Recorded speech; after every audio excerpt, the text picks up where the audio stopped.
Did you ever dream of singing for a living? My next two guests sing with Chanticleer, one of the most successful vocal ensembles in the world. Stay tuned to learn all about living the dream. Welcome to ChoirSuccess, helping your choir survive and thrive in the 21st century. My guests today are Reid and Andy van Allsburg, who are singers in Chanticleer. And if you find this content interesting or helpful, please press the like button to bless the YouTube algorithm.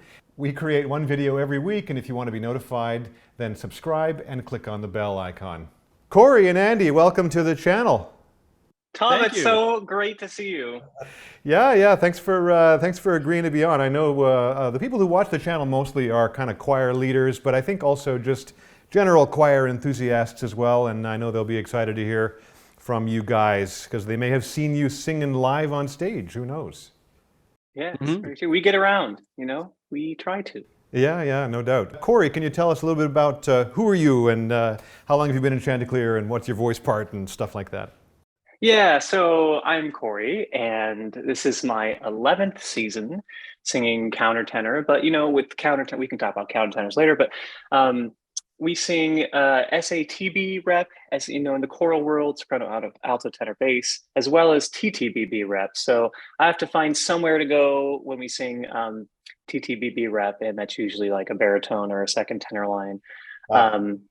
I was exposed to Chanticleer in high school, actually, and that's where I learned my high school choral program was a very rich program with 300 students and 6 different choirs and extracurricular things and after school, gigs. And it's pretty wild.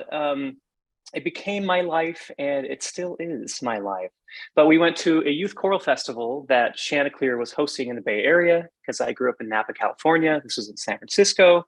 I heard them sing, my mouth dropped, and I said, I have to be in this group. I have to find a way to be in this group. So I said, how do you do that? You need to be informed, you need to be educated, you need to have a good voice.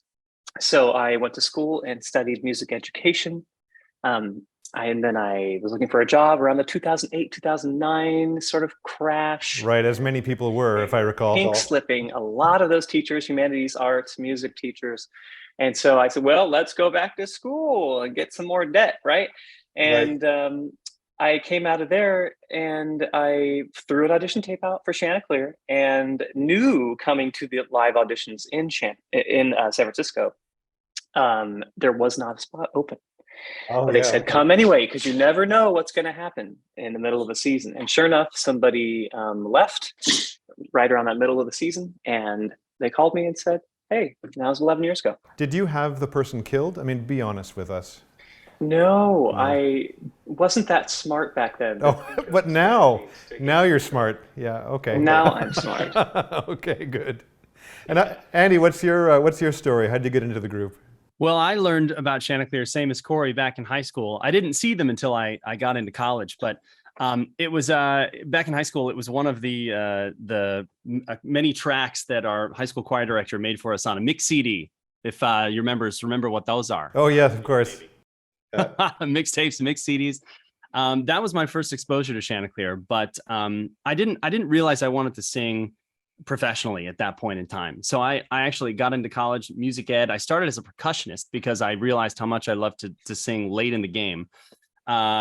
Did eventually switch to the voice studio. So I continued on and got my degree in music education from Western Michigan. Okay. And while I was there, I just fell in love with performance, completely so. Like, I started singing a lot more. I was still playing the drums a bit, but kind of dwindling down because I realized how much I really, really wanted to sing. And by the time I graduated college, I had such a love for performance that I just wanted to keep it going. And I didn't jump into classical performance right away. In fact, I had some connections on cruise ships. Okay. I jumped into an a cappella quartet with one of my friends from the Western Jazz program. And we did a 4-month contract on a cruise ship. I did a couple more the following year. And it was a lot of fun. It was obviously a great way to see the world and get paid while you do it. Do what you love. I can say the same for Chanticleer. I've just kind of continued that sort of pattern into a different genre. But no, on the cruise ship, we sang, oldies, we sang a little barbershop, we sang pop stuff from throughout the years, and sang a few things with the band on stage and the cast of singers and dancers. So I had always had aspirations after my cruise ship days to kind of try out New York City, and I did, and got a few gigs out of New York. And by the time 2016 rolled around, I was in my second season at Radio City Music Hall with the Christmas Spectacular featuring the Rockettes. Okay, yeah. And that was when one of my singer friends came to me in the dressing room and said, "Oh my gosh, one of my favorite vocal groups is coming to town. Do you want to come and see them with me?" And I said, "Well, yeah, of course. What group is it?" She said, "It's Chanticleer." And I said, "Oh man, I've got a friend in Chanticleer. I would love to come see the show." And Kory and I obviously was in the group at that time, and our mutual friend was Blake Morgan, who now sings for Voces 8, if there's any people, super plugged in, which obviously there are to this point. Right. Yeah, I bet you a lot of them would know Voces 8 as well. Yeah. Yes, I think so. And Blake Morgan, who also went to Western Michigan with myself, and actually Logan Shields as well, one of our countertenors in Chanticleer, encouraged the both of us to send in some materials. And I ended up doing so. I got the call back. It was actually from Mr. Kory Reid at the time, who was assistant music director. Got to make that wonderful phone call to invite me to the callbacks. And from there, it was just kind of serendipitous. And I got very lucky because the guy whose voice part I was perfect for decided to leave that very season. And I got right in after one audition. Wow. Yeah. Fantastic. Yeah. I know exactly what you mean about kind of falling in love with vocal performance, because I've done a lot of that myself, and I know what you mean. It's in a way, there's nothing like it, right? Like for a certain personality type to be able to get up on the stage and take attention and make music. It's there's nothing that compares to that for me. Absolutely. Yeah. So to the audience, have you ever seen Chanticleer live? Just go down to the comments section and type yes along with where you saw them, and we'll see if we can collect a whole bunch of your fans down there. How many weeks of the year would you typically be out singing in different parts of the world? Yeah, great question. So, in a non-pandemic year, before COVID hit, it was about, 5 to 6 months we would be gone. So of course not in those like a big 5 to 6 month chunk, but 2-3 weeks for a domestic tour. Then we come back, might do some education things. Then we go back out again. We learn Christmas music, another 4 or 5 weeks for that. And then, so it's usually 2 to 3 weeks. And then if we have an international tour, we usually want to stay a little bit longer so we can hit a lot more places, depending on where the tour hits. So that might be 4-6 weeks, maybe. Wow. Yeah. Longer. So it's amazing, right? To be, you're out of your home environment for almost half the year. Yeah. Yeah. You get very used to living out of your suitcase, living in hotels. Yeah, I hope you got to really love hotels. So overall, what is it like? How has it been being a professional singer in Chanticleer? I mean, I know that you get to perform a lot and you're out of town a lot, but what's the kind of day in the life, or what is your life like? When we are home, we rehearse Monday through Friday, 10:30 to 3:30 with an hour lunch. So 4 hours singing, which, is a good amount of singing. And then sometimes, if it's a really difficult program, you go home and you practice your lines too at home. So it may not just be 4 hours, but the life of a Chanticleer singer is very much out of your suitcase and very little time at home. And if you are home, you're usually busy rehearsing. Sometimes you'll get away for a weekend or two, or take a short trip somewhere. But when you're on tour, it's very busy. It's like this train, like you're on this train and you can't jump off.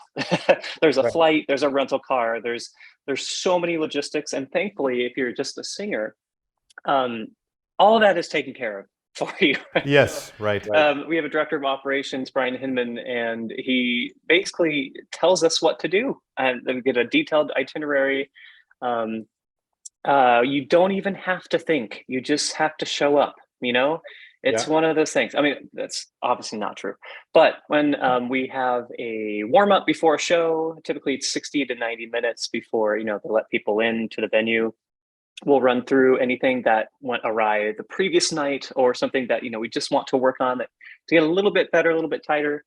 And we sing a show. we meet with people after. Sometimes there's friends or family that come. You go out for maybe a beverage or two, you get a nice bite to eat, and then you wake up and then you're on a plane again doing the same thing. So wait a minute, let's go back a second. Are you suggesting that even for the big boys, for the professional singers, things go awry from time to time?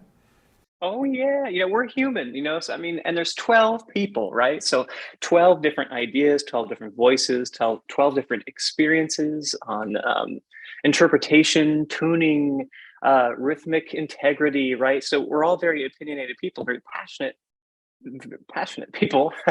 And trying to get all that energy into one magical orb, the Chanticleer orb, to make it functioning and artistic, takes some massaging, and you definitely have to work. Even if we know a piece from, cover to cover, it's still different in each venue that we sing in. Sometimes we'll warm up within the motet, we'll sing a song from, a 15th, 16th century Western Europe and Latin, right? Very standard choral rep. And we'll get in a nice basilica, like the St. Louis Cathedral there. And there's like a 10-second reverb. And you're like, whoa, okay, we're going to take this a lot slower because we can really milk these chords. And it really becomes a different piece. So not only is this the hive mind of Chanticleer always contributing ideas to make the music better every day, but we get in different venues and we have these kind of spiritual experiences ourselves.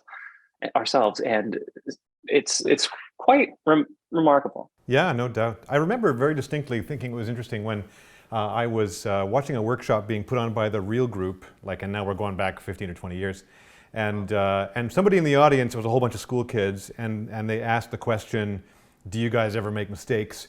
And I thought the answer was amazing. It's probably the same for you. It's like, well, in fact, we sing the same reps so many times that the individual mistakes are in each performance are kind of the way we tell them apart, Yeah. And if my history is anything to go by, nobody ever notices anyway when things go wrong.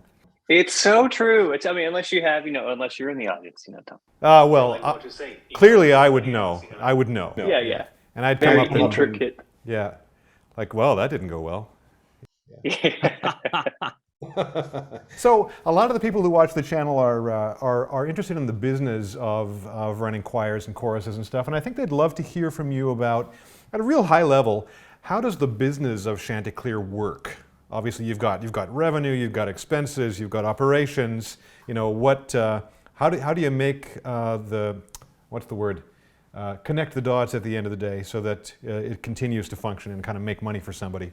Goodness. Well, of course, we're not staff members, so we're not privy to absolutely everything that goes on, and we don't hear everything that goes on because we're not in all the board meetings. But Chanticleer, of course, is a nonprofit organization. It has been since the early 90s when a lot of the guys got together and decided to make it official. And also, what I think is really cool, they were thinking of future Chanticleer members and got together and said they agreed to take a bit of a cut in pay to have a better life on tour. And that actually started even in the early 90s when that was established. They chose to all have their own hotel rooms. We all get our own little sanctuary and space when we need it. We get a meal before performances, that it beefed up our writer and our contract with the presenters, which kind of it made for better concerts and protected our voices as singers and our health while we're on tour. So stuff that we all very, very much appreciate here in the 22 years later. Right. So I guess prior to that, it was more like you're doubling up in the rooms, and the food is on you, and all of this stuff. Yeah, absolutely. In the old days, they would just pile into a van, not even like a tour bus, but probably a 15-passenger van, and they would be just scrunched in there, traveling around California and the whole West Coast. And thankfully, we don't have to do that anymore. Well, I think it's really smart, very wise to limit the distractions for the singers, the performers, as much as humanly possible, right? It's much appreciated, yeah. But getting back to the organization, we do have a president and general director who's in charge of all the day-to-day operations. We have our director of touring and operations, Brian Hinman, like Kory mentioned earlier. He's one of our previous tenors. We have a director of development.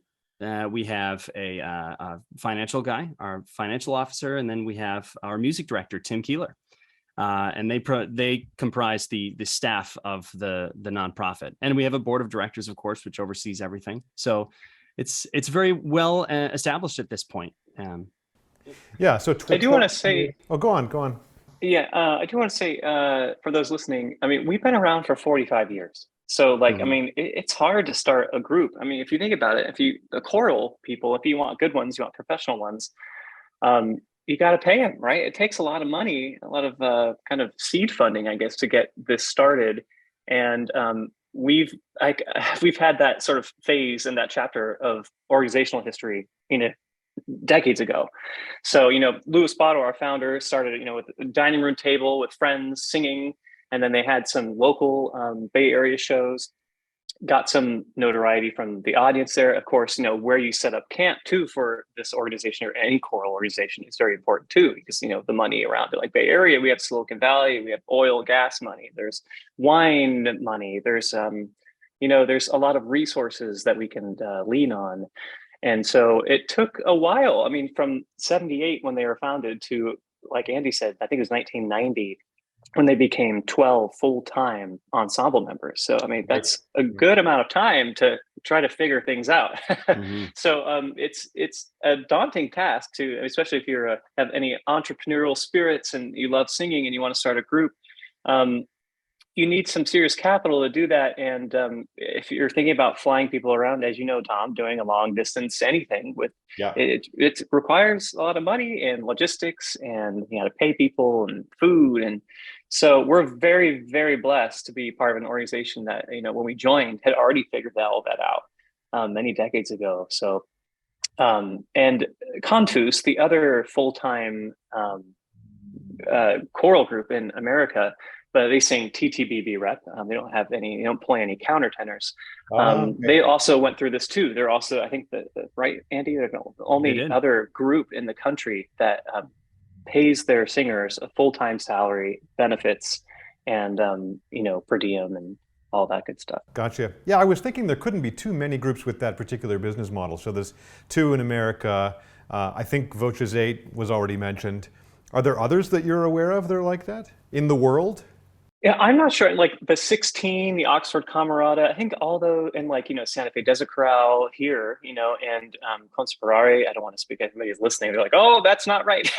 But a lot of the groups are pickup groups, right? So they'll have like a series or, something maybe for Christmas, right? And then they'll fly in everybody, a week or 2 before, do some, pickup rehearsals, and then do a few shows, and then they all fly back home. But it's not a full-time, Monday through Friday rehearsal thing where you have this revolving sense of programming and with the same people all the time. Yeah.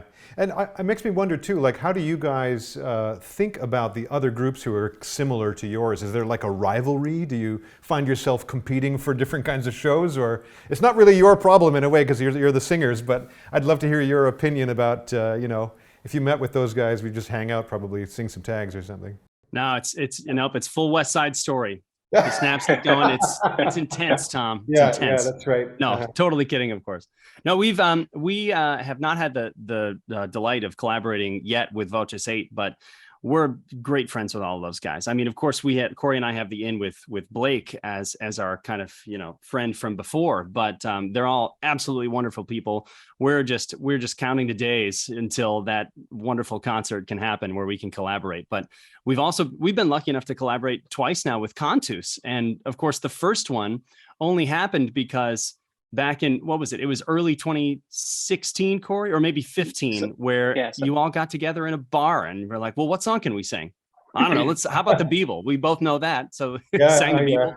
Blake whipped out his phone and recorded the whole thing. And it got 1 million views after, days, weeks, something like that. So that sparked the idea for a big collaboration concert. But, that's amazing. We love collaborating with different groups. We've collaborated with the New Century Chamber Orchestra here in San Francisco on a few occasions.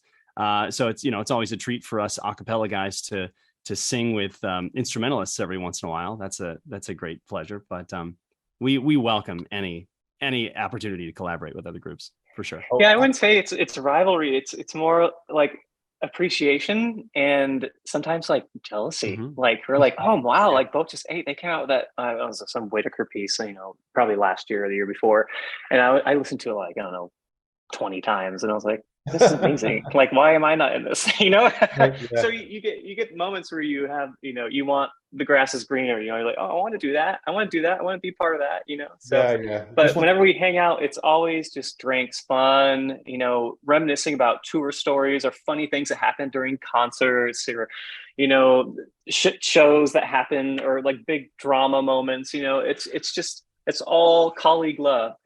Yeah, awesome. That's a fantastic segue. I wanted to ask you guys about stories you have from tours. What's something cool that happened that you could share with the audience?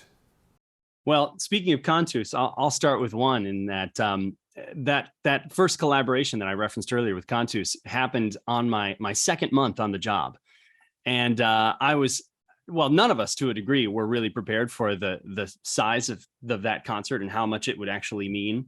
But we got into Minneapolis. We had some wonderful rehearsals with those guys, and then walking out on stage in Orchestra Hall in Minneapolis to 2,100 people, a sold out crowd, was, I don't think any of us had anticipated what that was going to mean. And at the time, actually, I was selling CDs with Matthew Nickman, our baritone, at intermission, and a lovely couple came up to us and said, we just want to thank you so much for doing this. We've been waiting for years for you guys to collaborate with each other. This is so wonderful. Thank you so much. And they bought 3 CDs, and the guy handed me an Alaska Airlines card. And I said, oh, all the way from Alaska, huh?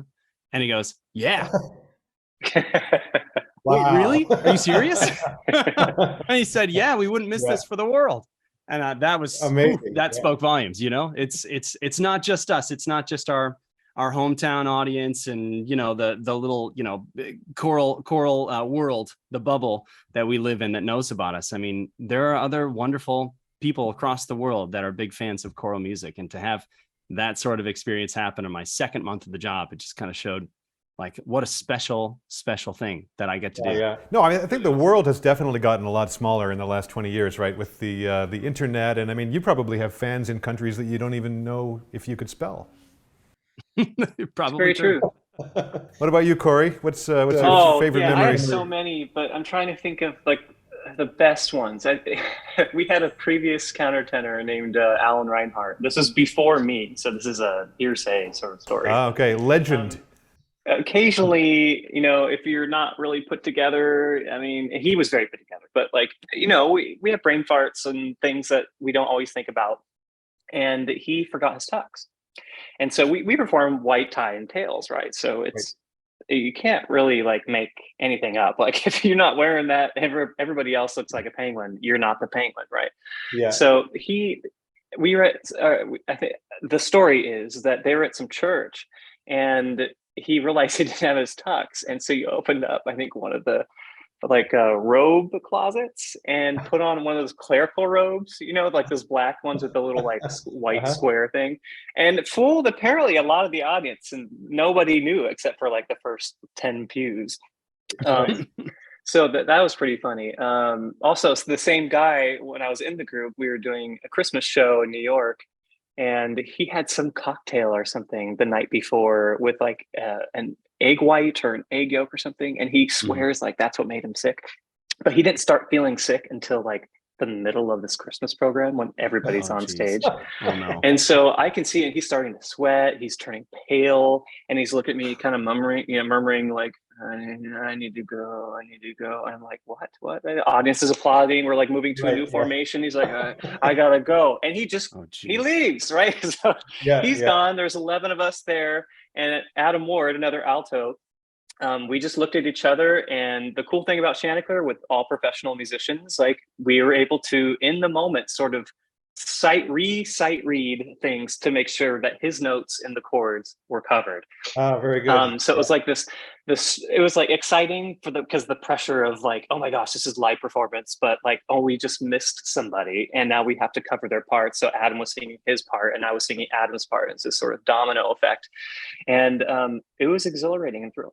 Yeah, this is how it goes, right? When something goes horribly wrong, it tends to be the memorable. You're going to remember it forever, right? Yeah, Yeah. yeah, it's totally. So, to the audience, does your group tour? What are some of your memorable tour stories that you can write down in the comments? And so, guys, somewhere out there, I feel it's very likely there's a 15-year-old singer who's watching who might want to be a professional singer in a group like Chanticleer someday. What would you tell that young person? You know, I would first, I mean, I'd absolutely encourage anybody who wants to do that. There are very few avenues, as we talked about earlier, to do that. So um, I think, should always have a backup plan. I think you should always make sure the reason why you're doing it is okay with you. Don't do it for somebody else, do it for you because you love music and you want to spread the love of choral singing with the world. And with that, take every opportunity you can to not only prove your worth to people, but to learn from other people. Mm-hmm. And that means like showing up early to rehearsals, bringing 3 pencils to rehearsal. You know, if it's a choral gig with a big conductor and an orchestra, and whether you were hired or you're a volunteer singer, like make a point at the end of that concert or rehearsal period to go up and shake the director's hand and say thank you for this opportunity. You know, little things like that really you'd be surprised, you know, how people just show up for a gig and then they leave, you know. And I mean, if you're a great singer, I mean, that's fine, but I think to really get noticed, you have to go the extra mile and prove your worth, not only in just talent but passion, you know, teamwork, making sure you listen to other people's opinions, validate their opinions, work with other people, even if you have dissenting opinions, like find harmony in the harmony. And you know, so that would be my sort of soapbox moment, is just stay on track, know what you want, know how to get there, talk to as many people as humanly possible to get to where you want to be, and ask questions, learn. Never have a big head about it, because whatever you think you know about choral music, you know 0.0005% of what is actually out there. So being a team player, especially in a community singing environment, is extremely vital. Right on. Andy, you want to add anything to that? Sure, I second everything that Kory just said. Absolutely. I had one of my professors from college, Steve Zagree, the great late jazz professor there, used to have the saying, "Be an and person, not a but person." So, like Andy, for example, Andy's a super nice guy, but sometimes he's kind of late, or he's kind of spacey. He's like, no buts. Right. Andy's super great. He's really kind, and he's on time, and he's prepared. Be an and person, not a but person. So yeah, Kory's collaborative spirit, the absolutely networking, just meeting the people, learning from people in every scenario you can find. Absolutely. And shoot, when I was 15 years old, I was a bit of a stubborn musician. I wasn't actually singing at 15, but I was playing percussion, and I was like so proud of myself that I'd never taken a drum lesson. I just taught myself, and that's how, you know, like, yeah, absolutely. But no, come on, don't swallow your pride. It's always great to take lessons. So to that 15-year-old that's super interested, take voice lessons. You want to sing? Absolutely. Learn from the best. Soak up as much as you can. Like Kory said, take voice lessons. I would even suggest taking piano lessons, because the piano, of all instruments, it's a visual aid. It's all the notes and harmony options right there in front of you. It's good for your future endeavors, especially if you want to be a music major. You're going to have to take some piano classes. When the educational system, choral music education, especially in high school, is a lot of regurgitation of material, right? So you learn your part, you sing it for the concert, then you're done with it. And to get your critical thinking skills on as early as possible will definitely behoove you in the long run. Because I remember when I was in high school, I just wanted to hear chords, right? Which is why I love barbershop, right? It's the sound that I want, and that got me far. But I think if I could have learned to like analyze the text of the piece, or like do the extra mile things I was talking about earlier, like learn about the composer you're singing about, and do this early on, so that way these skills are kind of just commonplace before you get into like higher education and these kind of big gigs.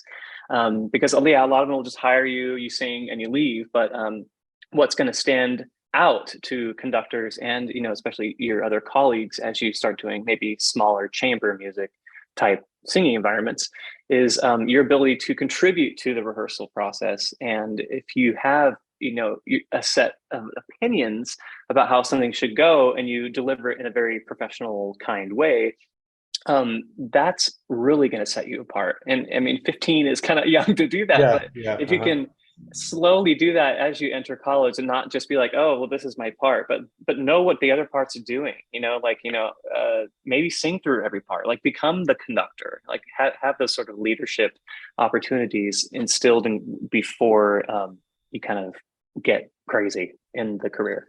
Yeah, no, that's amazing. And so, where can people who want to see Chanticleer live go and find your calendar and discover an opportunity to go watch? Well, that's a great question, Tom. You can go to... It's a leading question, but I try to ask it if I can. Chanticleer.org. That's our website. You can go to the concerts tab and find us. All of our concert listings are going to be up there under the on tour section. And we've even got some Christmas concerts going up there. That, of course, it's our busiest season of the year. So, and we're going to be all over at Christmas. Thankfully, COVID hasn't had a huge effect on us for Christmas time. We're back and going during that time of year. That's awesome. Facebook, Instagram. We're not really on TikTok. We're slowly dipping our foot in. There's a few videos on there, but testing the waters there. You know, Twitch, Pinterest. You know, just Twitch. We're not there. Oh, well, Tom, we'll contact you for Twitch then, I guess. Oh, fantastic! Yeah, please do. Yeah, I went to Chanticleer.com and I was previously completely unaware of why there would be a rooster as your logo, but now I have learned it. Yes, and would you like to educate us? Yeah, sure. It's a French name. Chanticleer is like a French name for a rooster. Well, it's the name of the clear singing rooster from Geoffrey Chaucer's Canterbury Tales. He was the king of the barnyard with a clear voice. So being yeah, exactly. Actually, they've done a song called King Chanticleer back in the day. Yeah, that's awesome. But they thought that was a cute name for you know, a bunch of guys from San Francisco forming their own early music group. They called themselves Chanticleer. That's fantastic, guys. Thank you so much for being on the show. I really appreciate it. Our pleasure. Love you, Tom. Thanks for having us. What a wonderful opportunity. And audience, remember, if you enjoyed this video, please hit the like button to bless the YouTube algorithm. And we make one video a week, so please subscribe and click on the bell icon to be notified.